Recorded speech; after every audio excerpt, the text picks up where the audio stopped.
So student, तुम्हाला या सिलेबसमध्ये जो काही दिलेला पार्ट आहे तो आहे समेशन.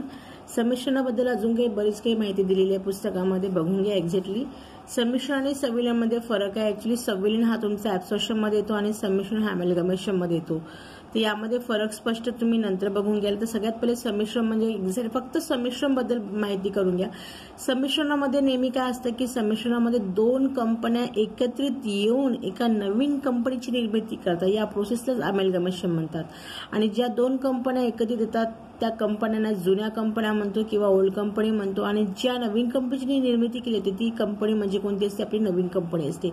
सो समिश्रण मध्ये काय म्हटलंय त्यांनी फरक मधला आधार सांगितलाय बघा. समाप्ती म्हणजे काय असतं की अस्तित्वात असलेल्या दोन किंवा त्यापेक्षा जास्त कंपनीचे निस्तारण होते. म्हणजे ऑब्व्हियसली अमॅलगमेशन मध्ये येणाऱ्या ज्या कंपन्या असतात त्या दोन किंवा दोन कंपन्यांपेक्षा जास्त कंपन्यांचं आपलं लिक्विडेशन घडवून आणतात.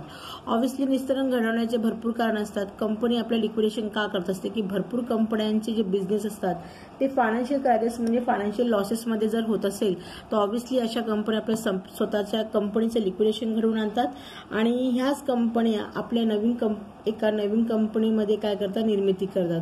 ऑब्व्हियसली नव्याने स्थापन केलेली कंपनी जुन्या कंपनीचा व्यवसाय खरेदी करते. ऑब्व्हियसली जी कंपनी नवीन कंपनी म्हणून निर्मिती केली जाते म्हणजे नवीन कंपनी जुन्या कंपनीचा व्यवसाय काय करते? खरेदी. इथे जुन्या कंपन्या म्हणजे एक्झॅक्टली कोणत्या कंपन्या असतात? ज्या कंपन्यांनी आपल्या कंपनीचं लिक्विडेशन घडवून आणलेलं आहे त्याच कंपन्यांना आपण काय म्हणतो? जुन्या कंपन्या म्हणतो. तर ऑब्व्हियसली नव्याने स्थापन झालेली कंपनी ही जुन्या कंपनीचा व्यवसाय खरेदी करत असते.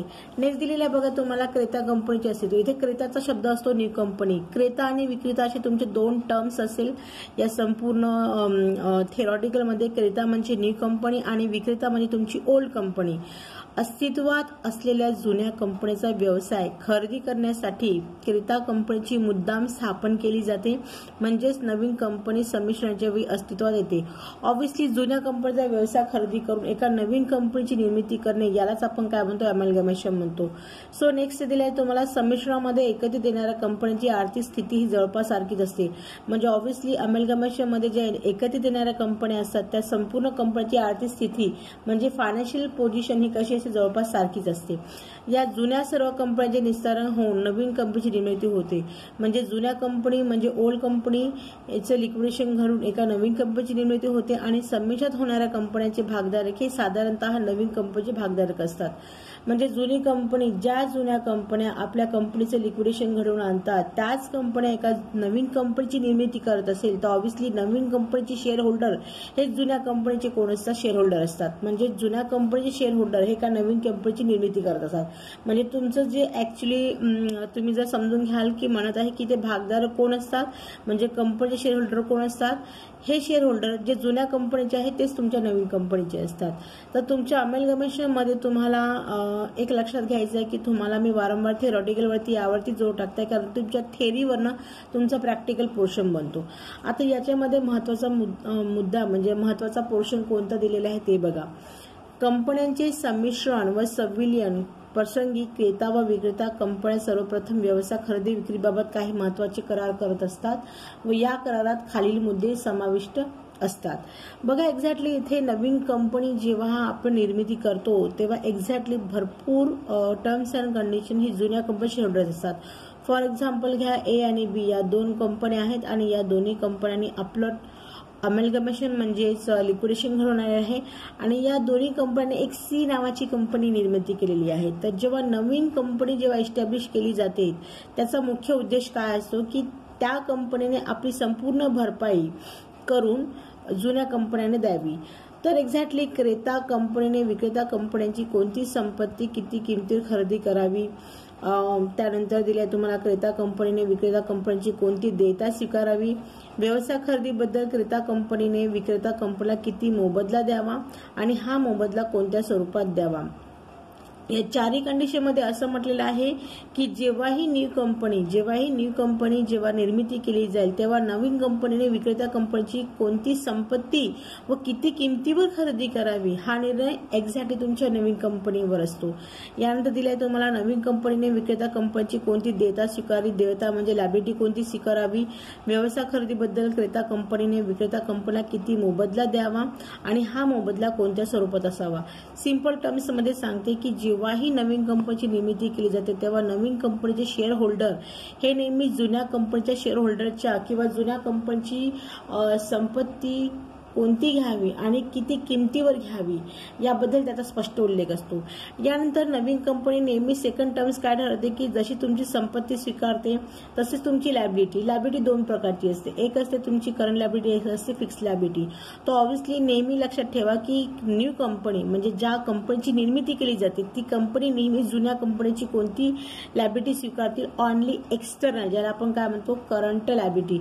करंट लायबिलिटीचे एक्झाम्पल कोणते कोणते, फॉर एक्झाम्पल तुमची बिल्स पेबल झाली, क्रेडिटर्स झाली, इन्कम टॅक्स झालं, त्यानंतर तुमचं अजून काय काय येतं याच्यामध्ये आउटस्टँडिंग एक्सपेन्सेस असतात। हे जे एक्झाम्पल आहे तुमच्या करंट लायबिलिटीचे आहे। तर नेहमी लक्षात ठेवा की नेहमी न्यू कंपनी विक्रेता कंपनीची कोणती लायबिलिटी स्वीकारेल, only current liability, fix liability नाही। फिक्स लायबिलिटीमध्ये काय काय येतात, शेअर कॅपिटल येतात, डिबेंचर होल्डर्स येतात, राईट, डिव्हिडंड्स वगैरे येतात। या सर्व गोष्टी न्यू कंपनी कधी ऍक्सेप्ट करणार नाही। आता या सर्व गोष्टीवर जोर टाकण्याचा प्रश्न असा आहे की जेव्हाही तुम्हाला क्वेश्चन सॉल्व्ह करावा लागेल तो क्वेश्चन मध्ये नेहमी एक सेंटेन्स राहील की न्यू कंपनी नेहमी तुमच्या ओल्ड कंपनीची काय करेल, असेट अँड लायबिलिटीज काय करेल, टेक ओव्हर करेल। टेक ओव्हर हा शब्द आला तर तुम्ही लक्षात ठेवायचं की asset and liability take over करणे म्हणजे कोणती लायबिलिटी टेक ओव्हर करणे, ऑनली करंट लायबिलिटी। हे सस्पेन्स मध्ये राहील आणि या सिंपल सेंटेन्स मध्ये तुम्हाला स्वतः समजून घ्यायचे की नेहमी न्यू कंपनी फक्त ओल्ड कंपनीची फक्त करंट लायबिलिटी स्वीकारेल, बाकी कोणती लायबिलिटी ऍक्सेप्ट करणार नाही। तर संपत्ती कोणती घेईल, कोणती असेट घेणार, करंट असेटही घेईल आणि एक तुमची फिक्स असेट घेईल। फॉर एक्झाम्पल तुमच्या बॅलन्स शीट मध्ये अशा असेट असेल ज्या तुमच्या करंट आणि फिक्स नसेल, ज्याला तुम्ही फिक्च्युअस असेट्स म्हणतात। फॉर एक्झाम्पल प्रिलिमिनरी एक्सपेन्सेस म्हणा किंवा discount on issue of debentures म्हणा, या अशा असेट आहेत ज्या तुमच्या फिक्स आणि करंट लायबिलिटी मध्ये काउंट केल्या जाणार नाही किंवा विचारात घेतल्या जाणार नाही। तर नेहमीही नवीन कंपनी जेव्हाही विक्रेता कंपनीची असेट स्वीकारेल ती फक्त फिक्स आणि करंट घेणार, फिक्स्ड असेट घेणार नाही। नेक्स्ट, जेव्हाही नवीन कंपनी जेव्हा आपल्या ओल्ड कंपनीचा बिझनेस विकत घेईल तर नवीन कंपनीचे काम असतं की नवीन कंपनी जेव्हा सुरुवातीला सुरू होईल किंवा त्या कंपनीला जेव्हाही फायदा होईल त्या फायद्यामध्ये नेहमी नवीन कंपनी ओल्ड कंपन्यांना काही ना काही मोबदला एका क्रय प्रतिफलाच्या स्वरूपात दिला जाईल। इथे मोबदला म्हणजे बघा एक्झॅक्टली काय म्हटलं थर्ड पॉईंट मध्ये, व्यवसाय खरेदीबद्दल क्रेता कंपनीने विक्रेता कंपन्यांना किती मोबदला द्यावा। इथे कोण मोबदला देत आहे, नेहमी क्रेता कंपनी हे लक्षात घ्यायची। क्रेता कंपनी म्हणजे न्यू कंपनी नेहमी विक्रेता कंपनीला मोबदला द्यावा। इथे मोबदल्याला म्हणता इंग्लिशमध्ये इथे म्हणणार की परचेस कन्सिडरेशन, परचेस कन्सिडरेशनलाच काय म्हणतात, क्रय प्रतिफल म्हणतात किंवा क्रय मोबदला म्हणतात। तर ऑब्व्हियसली कोण मोबदला देईल, नेहमी न्यू कंपनी ओल्ड कंपनीला देईल, ओल्ड कंपनी न्यू कंपनीला देणार नाही, हे लक्षात घ्यायचं आहे तुम्हाला। आणि हा मोबदला कोणत्या स्वरूपात असावा, म्हणजे हा मोबदला कोणत्या म्हणजे परचेस कन्सिडरेशन तो कोणत्या स्वरूपात दिला जाईल। तर सर्वात बघा इथे क्रय प्रतिफल ज्याला आपण इंग्लिशमध्ये म्हणूया परचेस कन्सिडरेशन, तर परचेस कन्सिडरेशन नेहमी न्यू कंपनी ओल्ड कंपनीला नेहमी 3 प्रकारे स्वरूपात देण्यात येईल। एक असतं पहिली तुमची नेट असेट, सेकंड असतं तुमची लमसेम पेमेंट मेथड आणि थर्ड असते तुमची नेट पेमेंट मेथड। तर ऑब्व्हियसली तुमच्या या चॅप्टर्समध्ये तुम्हाला जेव्हाही परचेस कन्सिडरेशन कॅल्क्युलेट करण्याचा प्रश्न उद्भवेल तेव्हा परचेस कन्सिडरेशनच्या आपल्याकडे नेहमी 3 मेथड असतात। एक असते तुमची नेट असेट मेथड, सेकंड असते तुमची नेट पेमेंट मेथड आणि थर्ड असते तुमची net payment lump sum payment method. So मी तुम्हाला इथे सांगितलं एक्झॅक्टली, तुम्हाला एका बुक्सवरती लिहून दिलेलं आहे की एक्झॅक्टली काय काय असेल याच्यामध्ये बघा की ऑब्व्हियसली तुमच्या प्रॅक्टिकल पोर्शनमध्ये तुम्हाला काय काय दिलेलं असेल बघा। बाकीची थेअरी मी तुम्हाला सांगेलच। तुमच्या जेव्हाही प्रॅक्टिकल पोर्शनमध्ये जेव्हाही तुम्हाला क्वेश्चनमध्ये काही विचारलं जाईल तर काही गोष्टी अशा असेल ज्या इम्पॉर्टंट आहे ते लक्षात घ्यायच्या। तुम्हाला प्रॅक्टिकल पोर्शनमध्ये बघा इथे 2 कंपन्या असेल, 2 ओल्ड कंपन्या असेल। फॉर एक्झाम्पल जसं मी तुम्हाला सांगितलं की ए आणि बी या 2 ओल्ड कंपन्या राहील आणि सी तुमची काय राहील, नवीन कंपनी राहील। तर जेव्हाही तुमच्या न्यू कंपनीच्या बुक्समध्ये जेव्हाही तुम्हाला कॅल्क्युलेट करावं लागेल तर तुम्हाला परचेस कन्सिडरेशन बघा या मेथडनी सॉल्व्ह करावं लागेल। कॅल्क्युलेट परचेस कन्सिडरेशन सगळ्यात पहिली मेथड आहे तुमची by net asset method, second आहे तुमची बाय नेट पेमेंट मेथड आणि थर्ड आहे तुमची लमसम पेमेंट मेथड। जेव्हाही परचेस कन्सिडरेशन तुम्हाला कॅल्क्युलेट करण्याची वेळ आली तर या तिन्ही मेथडपैकी फक्त एकच मेथड तुमच्या क्वेश्चनमध्ये लागू होईल। मॅक्झिमम काही क्वेश्चनमध्ये तुमच्या 2 मेथड सुद्धा लागू होतात, नेट असेट मेथड आणि नेट पेमेंट मेथड। तर ऑब्व्हियसली अजून एक महत्त्वाची गोष्ट सांगते की तुमच्या 99% तुम्हाला मॅक्झिमम क्वेश्चनमध्ये कोणता आणि किती मेथड लागू होईल. ज्या क्वेश्चनमध्ये सिरियसली का ज्या क्वेश्चनमध्ये लमसम पेमेंट मेथड लागू होणार, ज्या क्वेश्चनमध्ये लमसम पेमेंट मेथड लागू होणार परचेस कन्सिडरेशन कॅल्क्युलेट करताना, त्या क्वेश्चनमध्ये नेट असेट मेथड आणि नेट पेमेंट मेथड लागू केल्या जाणार नाही. लागू केल्या जाणार नाही ही टर्म्स लक्षात ठेवाल. सो नेट असेट मेथड आणि नेट पेमेंट मेथड ह्या दोन मेथड तुम्हाला जेव्हाही लागू होईल तर ऑब्व्हियसली लमसम पेमेंट मेथड ही लागू होणार आहे आणि जेव्हा लमसम पेमेंट मेथड लागू होईल तेव्हा नेट असेट आणि नेट पेमेंट मेथड लागू होणार नाही.